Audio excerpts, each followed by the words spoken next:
Au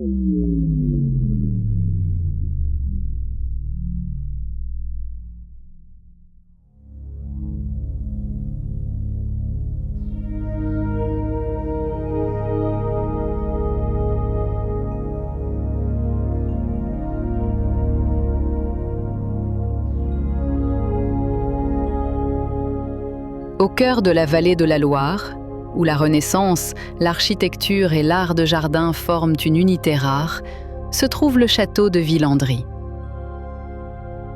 Il est situé à l'ouest, près de la ville de Tours. La commune de Villandry est située sur la rivière Cher et est la dernière commune avant son embouchure dans la Loire. Pas de structure militaire, pas de lieu de guerre, mais un château de pensée, d'harmonie et d'ordre. Villandry est le dernier grand château Renaissance construit sur la Loire.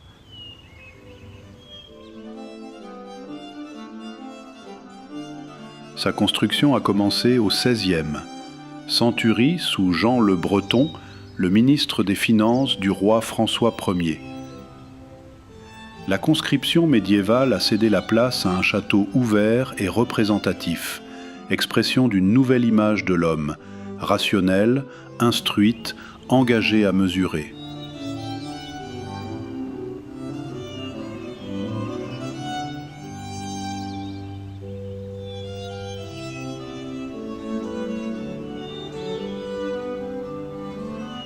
Villandry ne doit pas impressionner par le pouvoir, mais par l'esprit.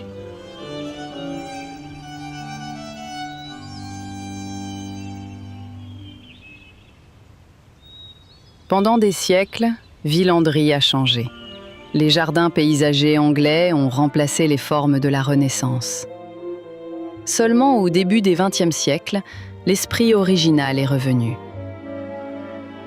Joachim Carvalho et son épouse, Anne Coleman, ont reconnu l'importance historique du lieu et ont reconstruit Villandry sur la base de plans anciens, de textes et de traces archéologiques. Un retour à l'ordre de la Renaissance.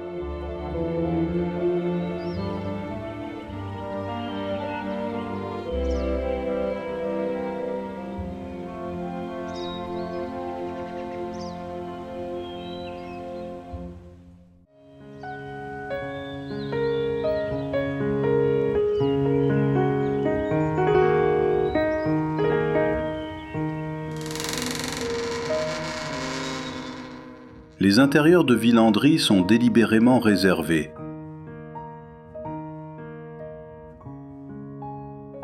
Ils parlent de la vie quotidienne et de la représentation, pas de la pompe.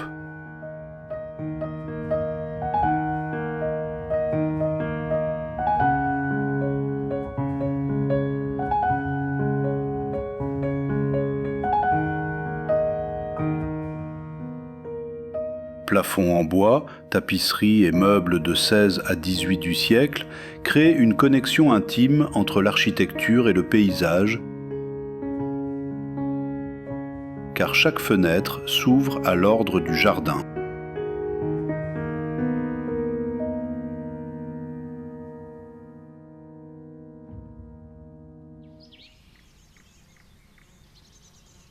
Il est toujours fascinant, l'importance des jardins dans la noblesse française, et là encore.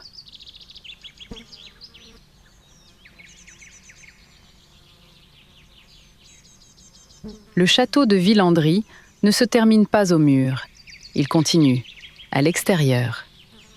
Les jardins ne sont pas un accessoire, mais le cœur réel de cet endroit.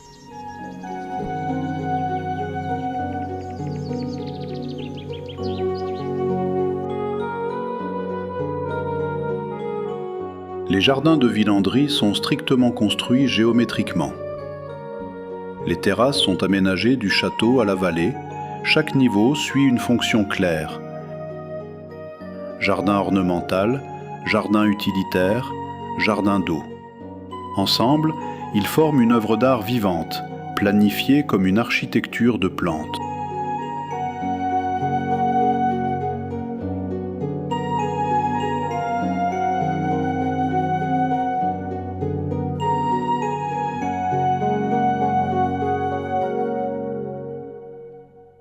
Villandry est célèbre pour ses jardins ornementaux. Le bois de boîte et les lits colorés façonnent les cœurs, les croix et les diamants. Ces motifs ne sont pas de la décoration, ce sont des symboles. Le jardin de l'amour raconte l'amour tendre, passionné, mais aussi tragique. Un jardin comme image narrative.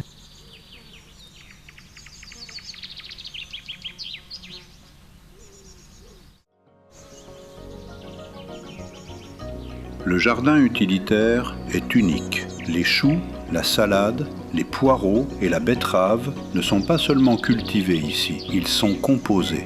La beauté et les bienfaits fusionnent. Dans l'esprit de la Renaissance, l'homme est ici en harmonie avec la nature, ordonnant mais pas dominant.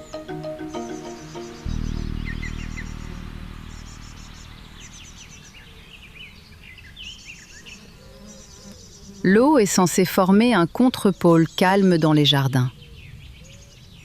Des surfaces réfléchissantes, des lignes épurées.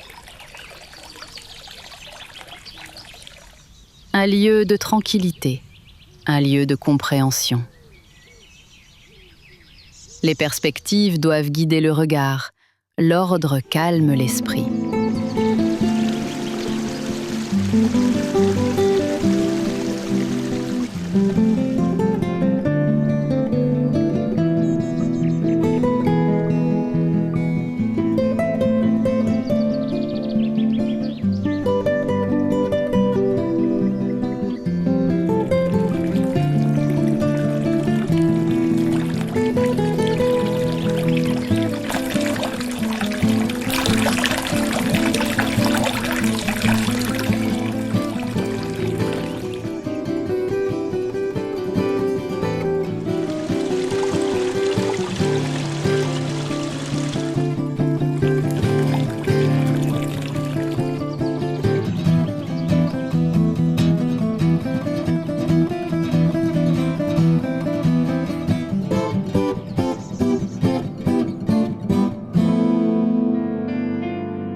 Le château de Villandry n'est pas seulement un château.